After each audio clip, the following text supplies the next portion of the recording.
Okay. Well, with that one, I think that that's a really really good segue kind of into our next topic, and this is one that I know Keith has an amazing passion for.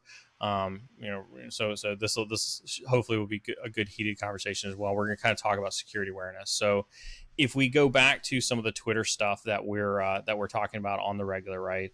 That happened about a week and a half ago. Was it a week and a half ago? No, I think it was about a week ago right now that Twitter thing happened. So just a super quick recap. You can go back and watch my in-depth stream on this from last week, right? Um, Twitter. I think we were actually on stream when this happened. It was one of those times where we're fortunate enough that we were on stream when Twitter was getting hacked.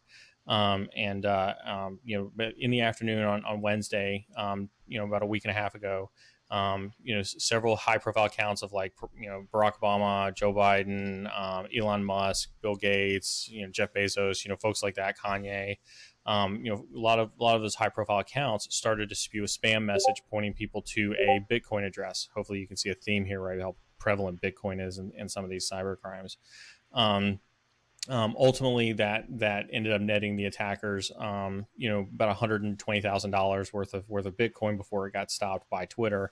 In the meantime, obviously, Twitter, instigated their incident response process and started to lock down those accounts and try to investigate. And at the time, they had deemed that through a coordinated social engineering attack that an outside adversary had gained access to the Twitter console and you use that access to basically propagate their access. And so before we kind of dive into this as well, right, is Keith, now in your experience, have you ever been part of a large scale cyber incident?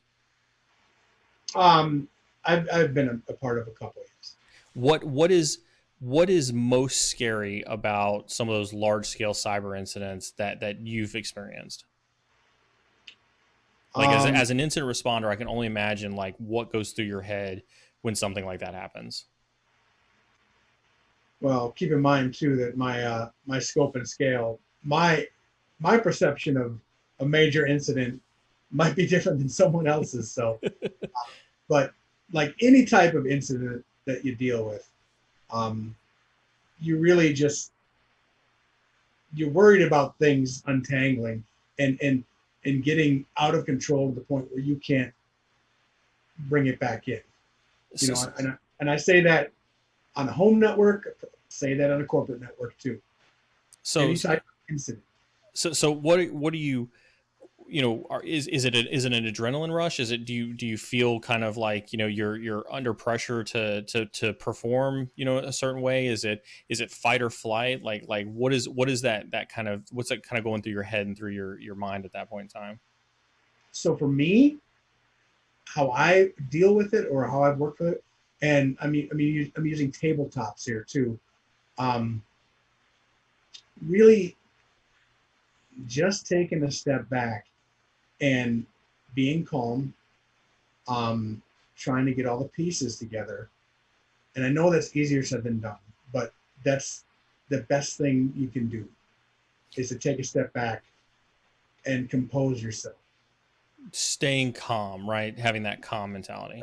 It's important. Do you think it's possible do you think it's possible for a home user, somebody who's watching this stream right now, who sees a ransomware screen like what we showed earlier, right? If they walked into their computer, if they're your grandmother, your mother, or something like that, and they saw this on their computer, what's the one thing you could say to them right now, right, to help them stay calm during that particular thing when they're trying to figure out what this is that they just got hit with?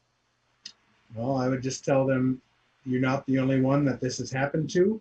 There are remediation um, plans. You're going to get through this. Not the end of the world. Just use those terms, that terminology. Just to kind of keep them off the roof, so to speak. Right. Okay, there you go, folks. Sound cybersecurity advice from our special guest Keith today. Now you did mention something else. You mentioned whether it was tabletops or real incidents. Do you find that you are under the same level of stress during tabletops as you are during real incidents? I I do. Do I you really? honestly do. I absolutely do. Why Yes. why is that?